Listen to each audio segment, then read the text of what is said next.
So tonight we will show you what I have done in the past with great success and how it operates.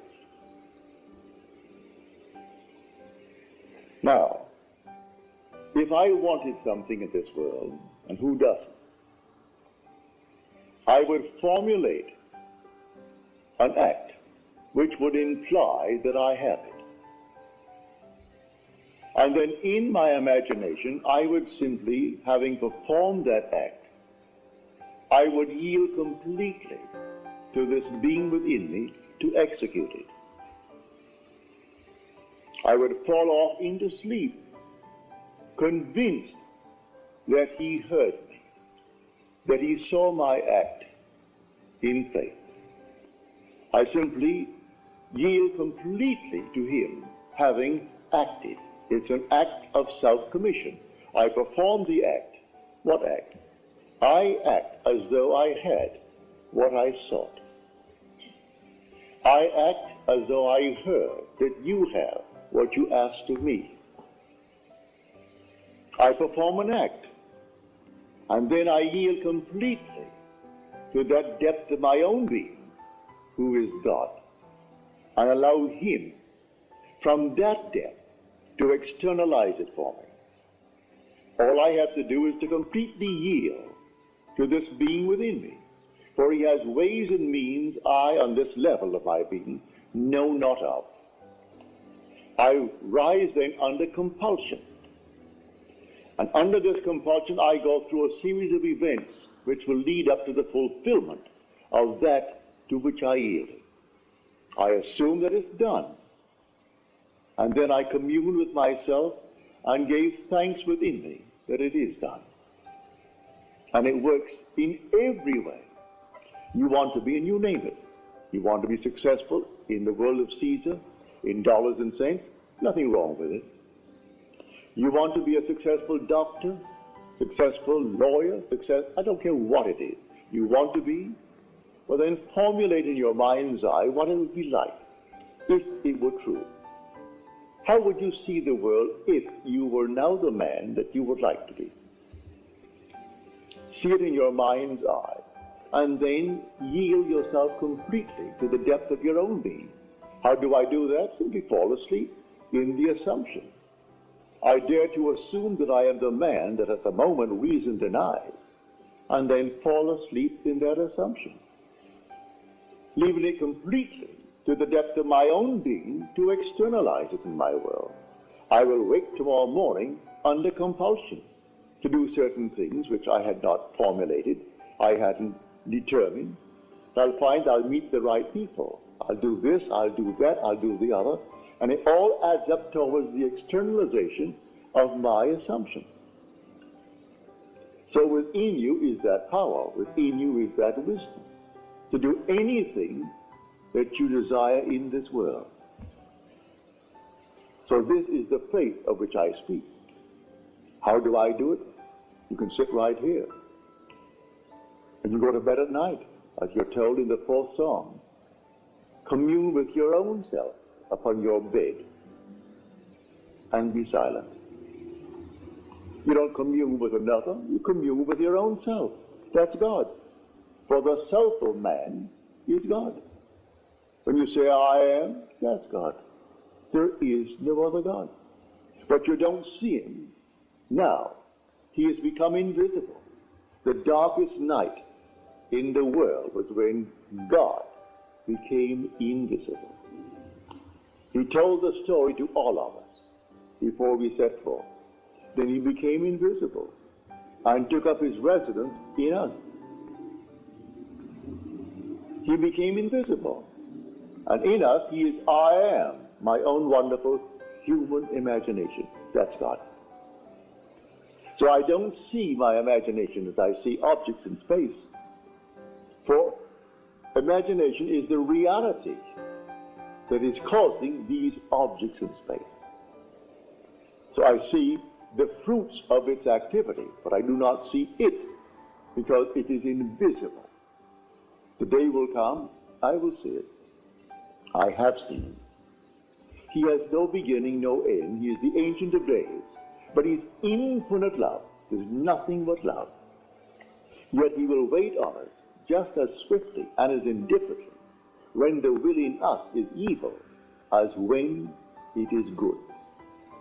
For it is he who does all things. So I kill, I make alive. I wound, I heal. I do all these things, and none can deliver out of my hand. So if the will in man is evil, he will execute it. If it is good, he will execute it, because there is no other creator. So it's entirely up to man what he imagines. What am I going to imagine? But remember, when I imagine, I must imagine and then completely yield. That is faith. You've been taught to believe you're a worm. You came out of a swamp. And then suddenly you became a tadpole. Then you became something else. And finally you find yourself a man. Forget it. You are the gods who came down from heaven and assumed the restriction, the limitation of man. This is the limit of contraction, and you assumed it. And you're going to fulfill a definite purpose in man. While you walk the earth as man, that predetermined plan will erupt within you, and the whole thing will unfold within you, beginning with the resurrection. The resurrection did not take place in the Near East, in some little place where they're looking for it now. It takes place in man. Man is where God is buried. The Holy Sepulchre is the skull of man. It's not in the Near East. The Bethlehem that they're talking about is in the skull of man. Zion, his holy place where he dwells, that's the skull of man. And the whole drama unfolds within man. And man awakens within himself to find himself completely sealed within his skull. And he comes out like a child being born out of his own skull. And then, a few months later, comes that explosion in his skull, and that compartment that contained the Son of God, who is his will, who is his wisdom, releases the Son. You would not let my soul remain in hell, said he, in the 16th Psalm. So he brings him up, he resurrects his son, and the son is David. And David looking at the Father, and the Father for the first time knows who he is. Memory returns. And the Son was the one who revealed him to himself. So the whole drama unfolds within man, and the whole thing is contained within the skull of man. Has nothing to do with anything on the outside. They're looking in vain, all the archaeologists, and they bring back all this nonsense. You are the Lord Jesus Christ. There is nothing outside of man. The whole drama takes place within man. It has nothing to do with anything outside. You're living in a world of shadows, and the drama is within. So let us now get back to this simple approach of faith. Do you know what you want, either for yourself or for another? Construct a scene which would imply the fulfillment of your dream. Just construct it. Enter into it just as though it were true. Feel what it would feel like if it were true. And give thanks to the one who is going to execute it. It's your own being, I grant you, but he is the depth of your own being. He is the Father. You haven't yet found him, but he is the Father. And you are now on the surface of your being. So fall asleep in the conviction that things are as you desire them to be, in confidence that he will execute it.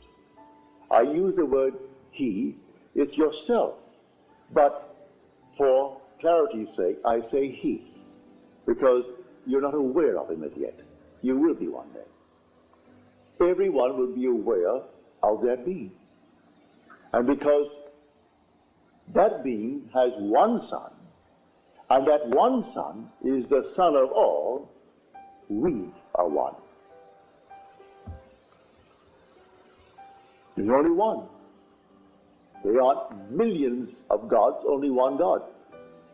But the one God is made up of a brotherhood. And we are the brothers, raising ourselves to the level of the one God. But I've been sent to tell you this, and tell you I will and must. If only a few hear it, what does it matter? You hear it with conviction. Because I tell you the truth, it will last. I am not here to set up some little ism. I am not here to speculate and try to set up some little philosophical setup that may work. No, I want no church, no ism. Just to tell you who you are. And you will tell it to others, and others will tell it, because in the end you're going to prove it to be true. You can't rub it out because it is true. All that I have told you is true. I'm not speculating. I'm not theorizing. I stood in the presence of the infinite being and his infinite love, and he embraced me. And he sent me after he embraced me. Therefore love embraced me. Therefore guided by love, we became one body. People are misled morning, noon, and night by so-called holy men. Forget it. Man comes to you telling you he's a holy person, turn around and start running. All these holy fellows, they just simply meet you and meet another crowd, and next thing they do, they run to the bank with what was in your pocket. Picked up one fellow here, he's flying off to Switzerland. He was in Spain after having collected a fortune. They found $300,000 on him. And he was at the Maharishi that came up through this country. It wasn't the Maharishi, it was his secretary running off to Switzerland, where you'd put it into your Swiss bank. And all the people fall for it morning, noon, and night. And so if you take Noah, you hate to hear it, because people hate to know that others know they were beguiled. And so those who gave their fortunes to him, $500 to teach them how to meditate, of all the nonsense in the world. Teach you how to meditate? It's just a simple, simple thing. You don't meditate on your navel. You don't meditate on any of these things whatsoever. You know what you want? What would the feeling be like if it were true? What would it be like? Assume the feeling of the wish fulfilled. Well, anyone can do that. A child can do that. What would it be like if it were true? That's meditating. Now yield completely. And the being within you will take that and externalize it for you. Meditating on your Kundalini fire and all this nonsense. Has nothing to do with it. I'm going into so-called diets. Diets will not commit you or commend you to God. He gave you a palate, didn't he? Or then exercise the palate too. And so I'm going to go on a certain diet. A friend of mine went on the diet of things that you should only feed parrots. Well, she isn't a parrot. Eating pumpkin seeds and eating all these things. If you really enjoy them, but don't tell me that you really enjoy them. You, of course, you could acquire a taste for anything. I don't say you can't. But exercise that God-given gift. It's a palate.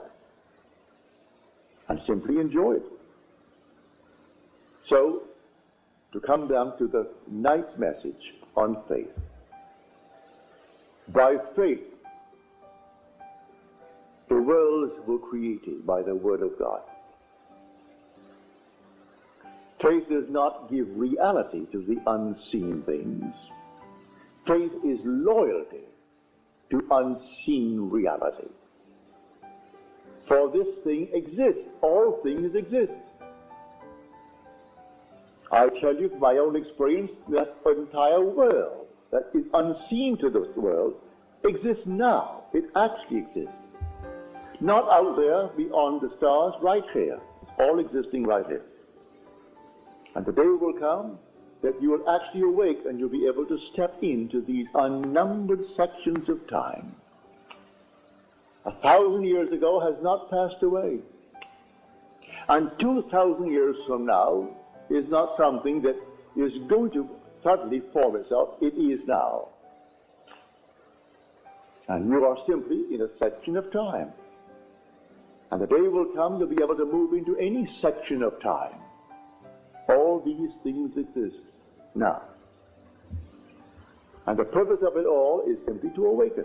And when you awaken, who are you? You are the author of it all. You are God. God the Creator. But to come back to our wonderful approach tonight, you want a better job? You want more money? You want this? You want that? Don't be ashamed of it.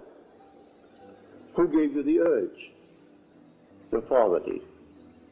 You have the desire. It came from the depths of your own being. So He can execute it. He only asks you to have faith. Faith in what? Faith in Him. Have faith in God. All right. Where is He? He is my own wonderful human imagination. I cannot see the fulfillment now, but He will do it. For now, assume that I am already the man that I want to be, and yield completely to that assumption, and fall asleep. Just completely fall asleep and completely forget it. A lady who is here tonight, she called me up on the phone here just a few days ago, and asked something of me. I will not tell you, it's too personal. But she asked me to please care for a certain thing. It's so simple. I sat in my chair after I spoke to her on the phone and heard her tell me. But she came back tonight and told me that it has happened. She is here. She's seated here tonight. Drove all the way in from San Bernardino to tell me this story. And it simply worked. What did I do? Didn't cost me anything. Cost you nothing.